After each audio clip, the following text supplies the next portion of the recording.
Hey guys, so what I did for this video is basically try to figure out, what decks the top ranked players on Dueling Book are running at the moment in this current month. And so basically the way I used to do it was I would actually just watch a lot of the matches by these top ranked players. But this time around I decided to be a little more efficient, and I actually just ended up just shooting a message to pretty much everyone in the top 100 if it would allow me to, just asking what deck they were playing. And so really appreciate those of you who responded back to me. Hopefully you're not too annoyed by me and I can keep doing this. But just to provide a kind of a picture in terms of, what are these really good players playing online right now.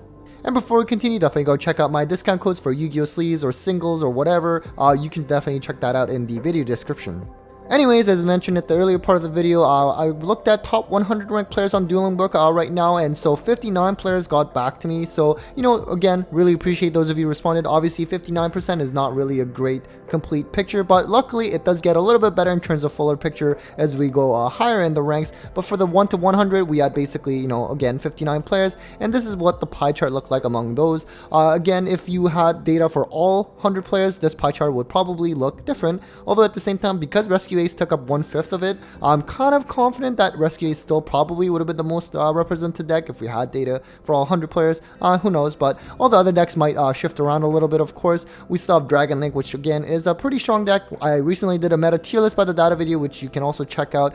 Dragon Link ended up being kind of like bottom of tier 2, like regional level wise. Hasn't had as many tops, I guess, as one might have expected, but it's early in the format, post Valiant Smasher, so I'm sure they'll get their Tearlaments. Definitely really doing well this format as well. They actually have second amount of tops, just being narrowly beat up by Unchained actually, which here was not represented that much. I feel like Unchained, obviously it's actually really strong. It was actually scored as the #1 deck in my tier list, and it also has the most number of regional tops, post Valiant Smashers. It's only been a couple weeks in this format, but still, at the same time, I think maybe the top ranked players, maybe they're a little bored with Unchained at this point. They want to try something else. I'm not too sure. Purrely, of course, is also a really good deck that you can't sleep on. Definitely a tier 1 material.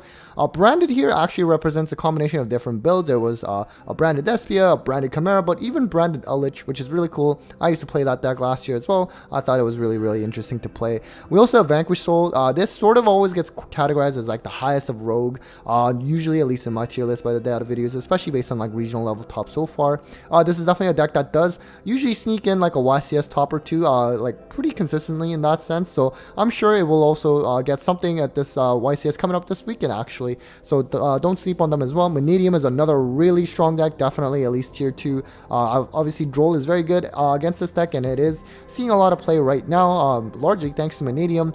Definitely really strong. And Centur-Ion is another new one to actually enter the mix now, post Valiant Smashers. I actually recently did a survey video of Centur-Ion players. They kind of outlined like the key strengths and key weaknesses of the deck. So if you were interested in playing Centur-Ion, you can certainly check that video out, or maybe you're preparing for the next event and you kind of want to learn how to handle Centur-Ion. You can also check that video for the same reason as well. Now we also have Flunder. That's not really surprising. They're usually always here. It's definitely kind of fallen off in terms of like YCS level of success, but you know what? You definitely can't underestimate them ever. And then there were a bunch of other decks which we can sort of try to cover together. So now let's just shortcut to top 25 instead, because at this point we actually have 72% of players available, so about 3/4 almost. And now at this point, Tearlaments and Vanquish Soul were most represented. Of course, Rescue Ace being very close. So Vanquish Soul, kind of interesting. That I think the reason I like about these kind of analysis of top ranked Dueling Book players is that, is this actually going to represent what we see in terms of top cut at YCS, coming this weekend in Italy? Maybe not, right? I mean, I'm not really confident in that per se, but it's more so that this really shows, how certain decks can actually still do really well with the right pilot, right? I mean, because at this point, this late into the season, or rather this format, where even players in top 25, like 25th is still like 1400 plus rating, which is very hard to do. So, Vanquish Soul, decks like that, and some of the other decks you see here, the fact that you can still do well with it, I think is really impressive, and just shows potential in case, you wanted to pick up some of these decks up. There is definitely potential to do well if you can pilot it really well. So you, of course, have Dragon Link. Labrynth is another one that's definitely cannot sleep on. It's really strong. I think if anything, it's probably tier 1. I'm really excited to see how it's going to do in YCS. With the Rias, like, it's been really strong, and they've been like maxing out on the furnitures. Not that much back row being played anymore in Labrynth, but they are obviously still like can turbo out something like D-Barrier or like Eradicator, for example, which can be blowout against certain decks. Dark World being or rather in the top 25 is also really cool. Definitely though, I do always mention that this is kind of like the worst deck to face against, in my view, just because they take so long, and honestly, you're just doing all that to get your hand ripped. The amount of times that I've told myself, you know, just one more match before going to bed on Dueling Book, and then I end up getting paired with Dark World, and it's just like another hour. Not great.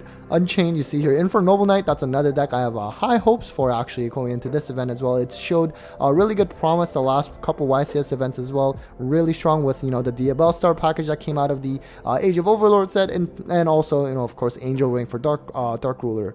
Again, we see Flunder and Sprite. This is, of course, you know, Sprite actually has a small number of YCS tops as well as regional level tops. There's obviously different Sprite builds. It's a little bit hard, but of course, I think this one in particular was like a pure build. But, you know, there's, of course, like, let's say, Tri-Brigade Sprite that I also topped the YCS post Age of Overlord as well. And then the last one here kind of stands out is actually Volcanic. So this really caught me off guard. I'm not going to reveal who the player is, obviously. I'm not going to do that for any of them in this video. At the same time, at first when the player told me they were playing Volcanic, I thought they were maybe trying to be funny. But you know what? I actually did watch the match with this player, and in fact, Volcanic was played. So kind of interesting to see how that's rolling. I don't know anything about this deck, but I'm sure Pain would be very, very proud. So now let's move on to top 10, and at this point we have 8 players or 80% of the data available, and so Tearlaments was number 1. Now keep in mind though, even though from a graph perspective it kind of looks like Tearlaments is dominating here, remember the denominator is only 10, so actually it's only like 1 deck off in terms of rescue. So if we had those 2 other players, maybe they're actually equivalent, who knows. We also have Dragonrider and Labrynth, again, really strong decks, but impressive that Vanquish Soul also managed to get in the top 10 as well. As I mentioned earlier, it I think really shows the potential of some of these decks that you can do well under the right pilot, even if they're not, you know, conventional tier 1 deck. So there's of course some other decks as well that we didn't really cover in the pie chart just because there were so many different decks, but another notable ones actually Revolution, or rather Adventure Synchron, which I'm sure there's a lot of you Synchro enthusiasts out there, so there's definitely potential there as well. Bestial Runic, this is actually was also present in the last time that I did this monthly meta analysis, so I feel like it's probably that same player. And you also have like Scareclaw as well as Kashtira. Kashtira actually still has some regional tops so far post Valiant Smashes as well. I'm not really sure how they kind of operate anymore after that Horizon Heart ban, but you know what, as a rogue option, the potential is still there at least. So now finally, let's just cover the top 10 most played decks on Dueling Book among all players and not just high rated players, right? So in that point, we actually have Labrynth as the number 1 most played deck. So again, this is why I'm definitely giving a lot of credit to Labrynth. I'm really excited to see how they're going to do at this YCS coming up. I think there's a lot of potential for this deck. It's become really strong with Arias, and you know, you're going to get transaction rollback very soon, early next year as well, which will only make Labrynth incredibly strong.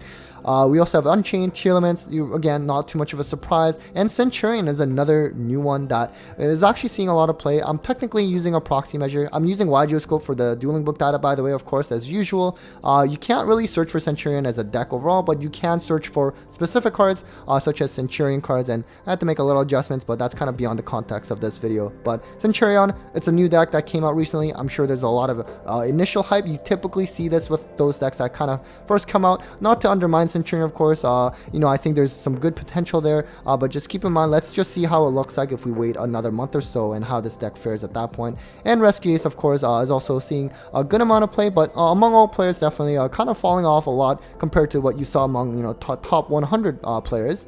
And then of course Purrely and Mannadium, again, really popular options. I find branded decks are usually pretty popular online, whether it's Chimera or Despia, so that's always going to be up there because you have decks like, let's say, like Dragon Link that we saw, or even Vanquish Soul, and they didn't even make the top 10, even though they are really strong decks and probably stronger than these 2 decks listed here. And then of course In for Noble Knight, again, really good option right now in this format, post Valiant Smashes as well, or rather post Age of Overlord with those new support, and just incredibly strong when it goes first. Like honestly, the board that it puts up is pretty much almost impossible to beat at this point, and so again, a really key option. So anyways, guys, that was a very quick overview of the decks that were played by the high-rated players on Dueling Book. Hopefully you found that interesting. Hopefully it gives you some hope if you saw some deck that you are currently playing and you're seeing these top-ranked players do really well with it. So hopefully you can get there too as well. So anyways, a huge thanks to all of you for watching. A big thanks to those on Dueling Book who responded to me when I reached out what deck they were playing. Hopefully, again, you're not too annoyed by me when I ask that each time around. Anyways, a big thanks to my patrons as always, of course, for the continued support, and well, take care, guys.